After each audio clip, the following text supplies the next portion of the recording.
시청자 여러분 안녕하십니까? 뉴스24 시작하겠습니다. 의료법 개정안 통과와 관련해 대한의사협회가 강경한 입장을 굽히지 않고 있습니다. 의료법 개정안이 계속해서 화두에 오르고 있는 가운데 법안의 발의 배경에 대해 알아봤습니다. 코로나 바이러스 백신 예방접종과 관련해 분기별 우선순위 접종 대상자에 대한 자세한 내용 전해드립니다. 마포구가 올해도 사회적 배려계층을 대상으로 한 무료중개 지원 사업을 이어갑니다. 포항시가 51만 인구 달성을 위해 포항사랑 주소받기 운동을 추진하고 있습니다. 네, 국회 소식입니다. 코로나19 백신 접종이 한창 시행되고 있지만 대한의사협회가 의료법 개정안 통과와 관련해 강경한 입장을 굽히지 않고 있습니다. 이 법안이 국회를 통과하면 백신 접종에도 협력하지 않겠다는 입장이라 정부의 방역 계획에 차질이 우려되고 있습니다. 지난 26일부터 시행된 코로나19 백신 접종. 하지만 예상치 못한 복병이 등장했습니다. 백신 접종을 진행할 의사들이 복병으로 드러난 겁니다. 조 심사를 생략하고자 합니다. 이의 없으십니까? 네, 없으시면 가결되었음을 선포합니다. 지난 19일 국회 보건복지위원회 통과, 법제사법위원회 심사를 앞두고 있는 의료법 개정안이 도마에 올라선 겁니다.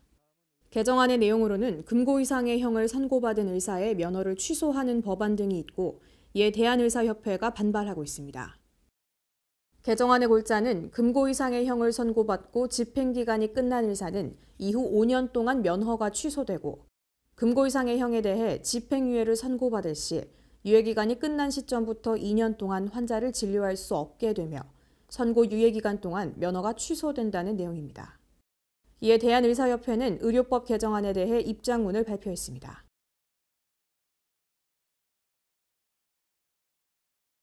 이에 여야는 상반된 입장을 비추고 있습니다.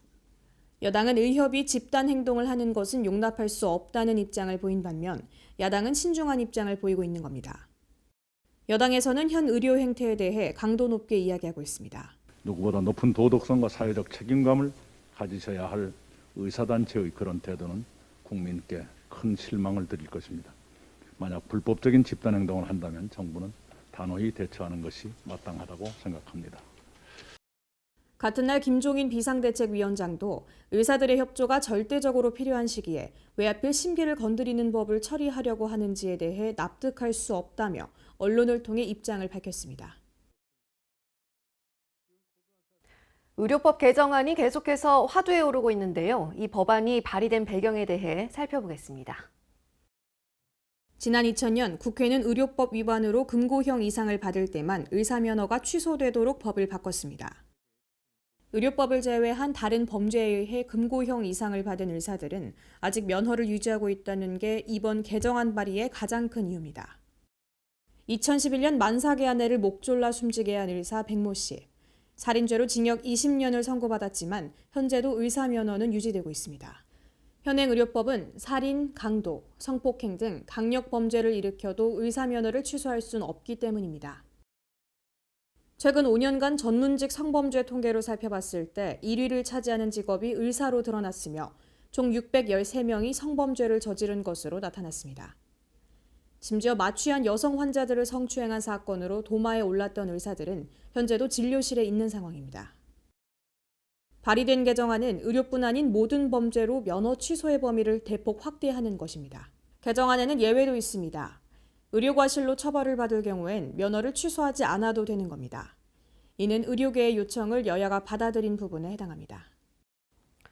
네, 전국적으로 신종 코로나 바이러스 백신 예방접종이 시작됐습니다. 우리나라는 분기별로 우선순위를 정해 접종 대상자를 선별했는데요. 자세한 내용 취재했습니다. 지난 2월 26일 신종 코로나 바이러스 감염증 첫 백신 접종을 시작했습니다. 지자체들은 코로나 바이러스 종식의 첫걸음인 백신 접종을 안전하게 마치기 위한 준비 작업에 심혈을 기울였습니다.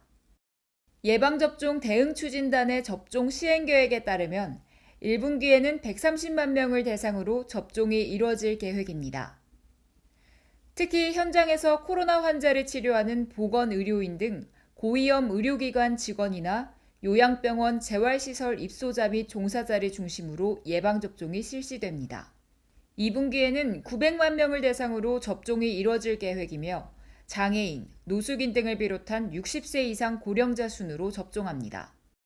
3분기에는 성인 만성질환자와 5, 60세 성인, 군인 등이 대상자이며 일반 성인 만 18세에서 49세까지를 대상으로도 접종이 이뤄질 예정입니다. 마지막으로 4분기에는 2차 접종자와 미접종자, 재접종자를 대상으로 접종이 계속될 계획입니다. 아울러 정부가 확보한 백신은 총 5가지로 7,900만 명분이며 이는 분기별 순차적으로 공급할 예정입니다. 1분기에는 아스트라제네카, 2분기에는 얀센과 모더나, 3분기에는 화이자가 단계적으로 도입됩니다. 단 정부는 개인별 백신 선택권을 부여하지 않으며 최대한 많은 국민에게 백신을 접종하기 위해 이 같은 방법을 택했다고 밝혔습니다. 한편 코로나19 백신은 접종 뒤 항체가 형성되는데 2주 정도 소요됩니다. 2차 접종을 기준으로 7일에서 14일 뒤 항체가 가장 높은 것으로 보고되고 있기에 백신 효과를 최대화하기 위해 백신별 권장기간 내 2차 접종을 마치는 것이 중요합니다. 접종 대상자로 확정되면 전화나 문자로 안내받을 수 있으며 누리집 및 콜센터 1399를 통해 백신 예방접종 사전 예약도 가능합니다. 네, 수도권 소식입니다. 마포구가 예상치 못한 재난 및 사고로 피해를 입은 구민들을 돕기 위해 운영 중인 마포구 구민안전보험을 지난달 25일부터 정액형이 아닌 실비형 보장으로 변경해 보상 실효성을 높인다고 밝혔습니다. 마포구 구민안전보험은 등록 외국인, 거소등록 동포를 포함해 마포구에 주민등록이 돼 있는 모든 구민이 별도 가입 절차 없이 혜택을 받을 수 있습니다. 보험 가입 기간 중 발생한 사고라면 발생일로부터 3년 내 보험 청구를 할 수 있습니다. 마포구는 구민들이 일상생활에서 발생할 수 있는 재난 및 안전사고로부터 피해를 입는 경우에도 안정적으로 보상해 줄 수 있는 제도적 장치를 마련하기 위해 이전에 시행하던 사망, 후유장애에 대한 정액형 보장이 아닌 실비형 보장 보험 도입을 결정했습니다. 각종 재난이나 안전사고로 발생한 상해의료비 또는 장례비를 1인당 200만 원 한도 내에서 보장하며 개인 실손보험 가입 여부와 상관없이 중복 지급이 가능합니다. 교통사고, 산업재해, 자전거 및 개인형 이동수단에 의한 사고, 기타 배상 책임보험 및 국가지원금을 통한 보상 처리 가능 사고는 보장 대상에서 제외됩니다. 마포구가 올해도 사회적 배려 계층을 대상으로 부동산 중개 수수료를 30만 원까지 지원하는 무료 중개 지원 사업을 이어간다고 밝혔습니다. 사회적 배려 계층을 위한 무료 중개 지원 사업은 지원 대상자가 전월세 보증금 1억 원 이하 주택 임차 시 부동산 중개 수수료를 최대 30만 원까지 지원하는 사업입니다. 2019년 6월에는 국민 기초생활수급자 소득 하위 일부에서 전체로 확대해 지원했고 저소득 한부모 가정을 신규 지원했습니다. 지난 12월부터는 북한 이탈 주민과 다문화 가족 중 의료급여 대상자를 추가 지원하는 등 대상자를 확대 운영하게 돼 올해에는 더 많은 저소득 주민들이 혜택을 볼 수 있을 것으로 예상됩니다. 2019년 처음으로 구비를 편성해 운영한 결과 해당 연도 총 23세대에 420만 원을 지원했습니다. 2020년에는 전년 지원 금액 대비 243% 상승한 총 46세대에 875만 원을 지원하며 대상자 확대에 따른 효과를 확인할 수 있었습니다. 무료 중개 지원 사업 신청이나 자세한 내용은 마포구 부동산 정보과 또는 거주지 동주민센터로 문의할 수 있습니다. 의왕시는 김상돈 의왕시장과 지명숙 군포의왕교육지원청 교육장이 참석한 가운데 경기도 교육청과 의왕혁신교육지구 시즌3 업무 협약을 맺었습니다. 이에 따라 시와 교육청은 오는 3월부터 2026년 2월까지 5년간 의왕혁신교육지구 시즌3 사업을 추진할 예정입니다. 시에서는 학생의 꿈을 여는 행복한 의왕혁신교육이라는 비전 아래 지역교육 거버넌스를 통한 교육자치 실현과 학교와 마을의 교육 협력을 통한 혁신교육 생태계 강화, 그리고 지역 특색을 반영한 미래교육체계 구축을 목표로 소통 협력을 해 나갈 방침입니다. 대표적인 사업으로는 학생 중심의 특색 있는 교육과정 지원을 위한 꿈이름 혁신학교, 지역교육 자원을 발굴해 학교와 연계한 학교 마을 연계 프로그램, 4차 산업혁명 시대를 이끌어갈 지역 인재 육성 창의 융합 프로젝트 등이 있습니다. 김상돈 시장은 시가 교육청 지원청과 유기적으로 협력해 혁신교육 지구 사업의 확산과 학교별 창의적인 교육과정 구축에 행정 및 재정 지원을 할 계획이라고 말했습니다. 네, 광주시가 아이 낳아 키우기 좋은 광주를 만들기 위해 온라인 플랫폼인 광주 아이 키움에서 임신, 출산, 양육 등의 다양한 정보를 제공하고 있습니다. 광주 아이키움은 출산과 양육 등 생애주기별 지원 정책 안내, 수요자 맞춤 정보 검색 서비스, 돌봄 서비스 예약 기능, 돌봄 지도 제공 4가지로 구성돼 있어 육아 돌봄 궁금증을 한 곳에서 해결할 수 있습니다.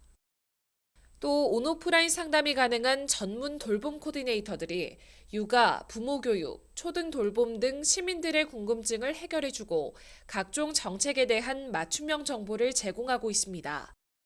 우리 시는 광주 아이 키움을 통해 육아 칼럼, 사례 중심 육아 웹툰, 이유식 레시피 동영상 같이 다양한 콘텐츠를 제공할 예정이고요. 수요자 입장과 생애 주기별 사회 변화 대응 등 시민이 체감할 수 있는 사업들을 계속해서 발굴 추진하겠습니다. 한편 광주시는 시민들의 양육비 부담을 덜기 위해 광역시 최초로 출생육아 수당을 도입했으며 신혼부부 대상 난임 검사비 지원과 광주형 산후조리 서비스 지도 등도 추진할 계획입니다. 2017년부터 추진되고 있는 광주형 도시재생 뉴딜 사업이 단순한 주거 환경 정비를 뛰어넘어 지속 가능한 도시 공동체의 새로운 대안으로 급부상하고 있습니다. 광주시는 현재 광주역 등을 비롯한 총 15개 사업장에서 뉴딜 사업을 진행하고 있으며 2025년까지 총 사업비 1조 7천억 원을 투입해 도심 곳곳에 활력을 불어넣을 방침입니다. 광주형 도시재생 사업은 새로운 성장 거점을 조성하기 위한 것으로 올해는 국비를 포함해 약 2천억 원의 예산이 투입됩니다. 도시재생 뉴딜 사업이 젊고 풍요로운 광주를 건설하는 발판이 되도록 하겠습니다. 이에 따라 양림동 문화복합교류공간 청년창작소 등 주민 편의시설을 확충하고 안전한 거리를 위해 CCTV 설치와 노후된 골목바닥 정비 등을 추진합니다. 또 농성동, 사직동 등 주거지역을 중심으로 주거환경 개선 사업을 진행하고 지속가능한 도시재생 추진 모델을 만들어가기 위해 도시재생대학, 주민제한 공모사업 등 다양한 주민 역량 강화 사업을 실시할 계획입니다. 다음은 강원도 소식입니다. 평창군은 2월 16일 한국농어촌공사 원주지사와 대미자연재해 위험개선지구 정비사업의 효율적 추진을 위한 위수탁협약을 체결했습니다. 대미자연재해 위험개선지구 정비사업은 박림면 개촌 1위 대미지역의 가뭄 해소와 농업용수의 원활한 공급을 위해 다목적 방제시설을 설치하는 사업인데요. 이를 위해 평창군은 사업비 총 224억을 투입했습니다. 사업을 효율적으로 추진하기 위해 많은 경험과 분야별 전문가를 확보하고 있는 한국농어촌공사 원주지사와 위수탁협약을 통해 대행 사업으로 추진할 계획입니다.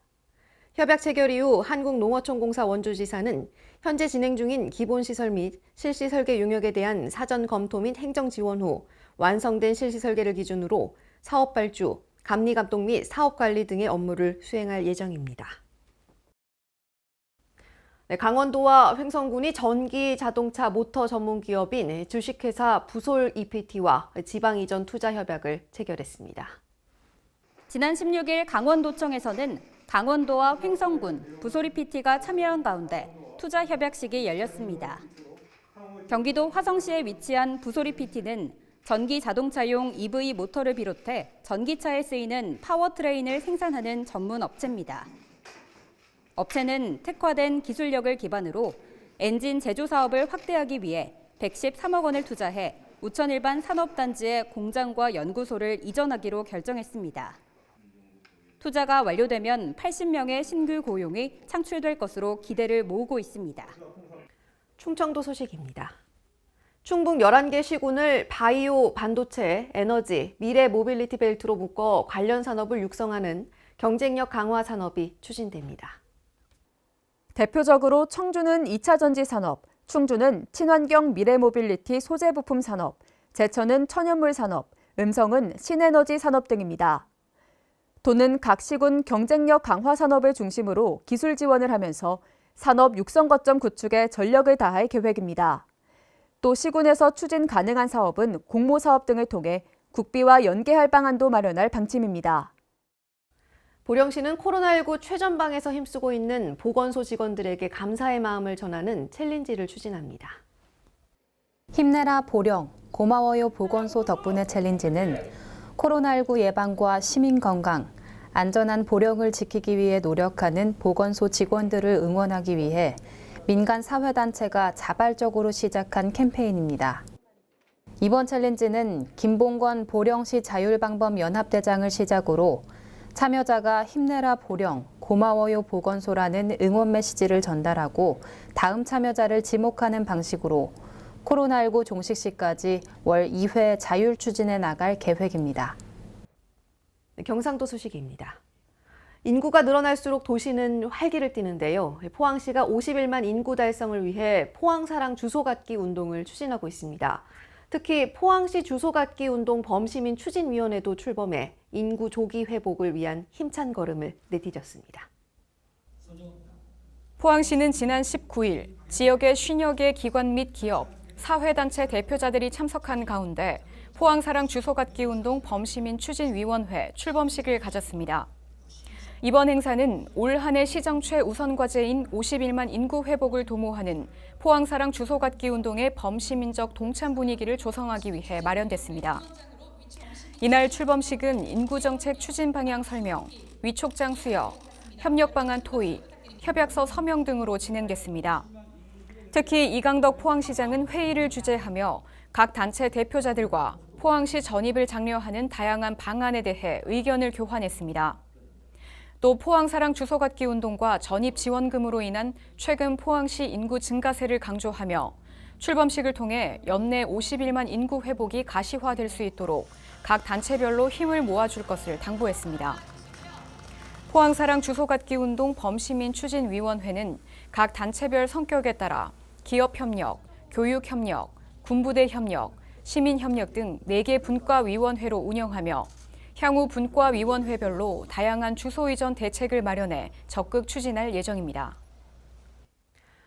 포항시가 포항항 구항 도시재생 뉴딜 사업의 핵심인 첨단 해양산업 R&D센터 착공에 들어갔는데요.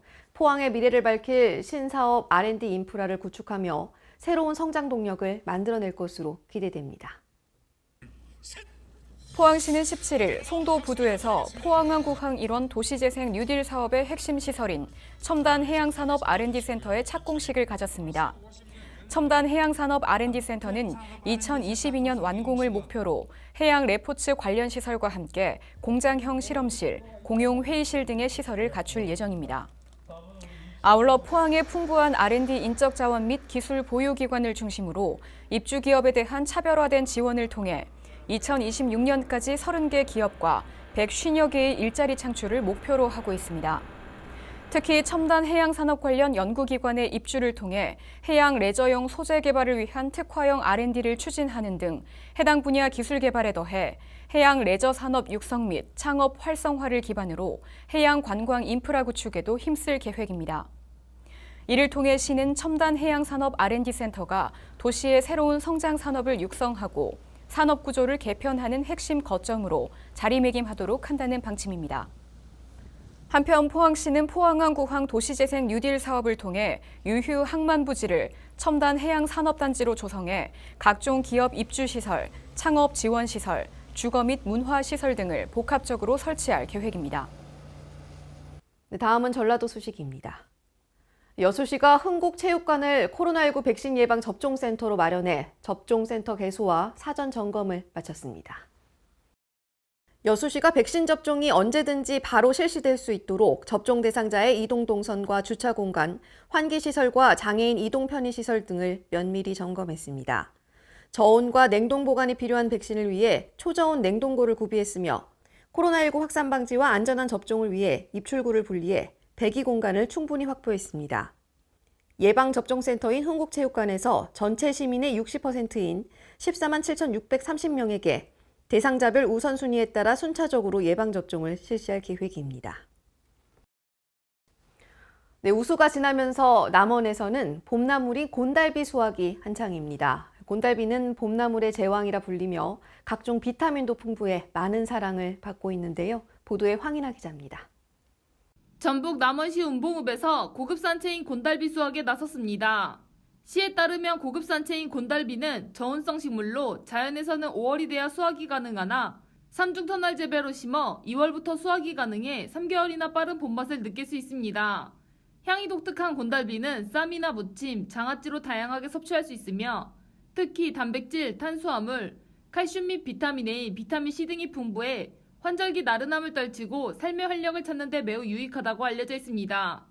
농업기술센터 관계자는 산야초의 1번지 지리산의 청정환경에서 재배된 곤달비는 특유의 향과 품질이 우수하며 웰빙 건강식품으로 인기가 있으며 시범적 재배를 더욱 확대해 지역 농업인의 농가 소득 증가에 도움이 되도록 적극 노력해 나갈 계획이라고 말했습니다. 지금까지 전북에서 황인아였습니다. 네, 지난해 여름 집중호우로 피해를 입은 용담댐 하류 피해 주민의 실질적 보상을 위한 목소리가 커지고 있습니다. 황인아 기자의 보도입니다. 전북 무주군 분안면 용담댐 피해 주민들이 용담댐 방류로 인한 피해와 방류 원인에 대한 철저한 조사를 요청했습니다. 피해 주민들은 국가는 국민의 생명과 재산을 보호해야 할 책무가 있다며 어떠한 명분과 논리도 국가의 주요 기반 시설에 의해 침해된 국민의 재산권 행사를 막을 수 없다고 주장했습니다. 황인홍 군수는 피해 주민 여러분들도 부디 힘내시고 또 희망을 버리지 말고 모두 합심해 이번 위기를 잘 극복해 나가자고 말했습니다. 한편 환경부와 국토부, 행정안전부는 용담댐 수해 피해와 관련해 지난해부터 올해 6월 27일까지 용담하수 수해 원인 조사 용역을 실시할 예정입니다. 지금까지 전북에서 황인아였습니다. 진안군이 주민쉼터 보수 공사를 통해 주민화합의 장을 다시 한번 새롭게 단장합니다. 자세한 내용 황인아 기자가 취재했습니다. 진안군이 주민들의 화합과 소통 공간으로 이용되는 마을회관과 모정 등 주민쉼터를 신중축하고 기존 시설에 대한 보수 공사를 추진합니다. 군은 95년부터 마을회관 189개소, 모정 208개소를 신축하였고 노후쉼터에 대해서는 다양한 유지보수 사업을 실시해왔습니다. 올해는 총 11억 원을 투입하여 주민쉼터 신축 및 증축, 창호 교체, 노후 난방배관 교체, 지붕 방수, 실내 화장실 설치 등의 사업을 추진할 계획입니다. 전춘성 진안군수는 주민쉼터 조성을 통해 주민들이 서로 소통하고 화합할 수 있는 장이 마련되고 있다면서 앞으로도 주민들의 삶의 질 향상과 마을 공동체 번영 발전을 위해 주민쉼터 조성을 계속 확대해 나가겠다고 말했습니다. 지금까지 전북에서 황인아였습니다.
네, 새학기가 시작되는 3월입니다. 올 새학기부터는 유치원생과 초등학교 1, 2학년생은 2단계까지 매일 등교하게 되는데요. 등교 수업 확대 방침이 자칫 집단 감염으로 이어지지 않도록 마스크 쓰기와 거리 두기 더 철저히 해주시기 바랍니다. 이상 뉴스 24 마칩니다. 시청해주신 여러분 고맙습니다.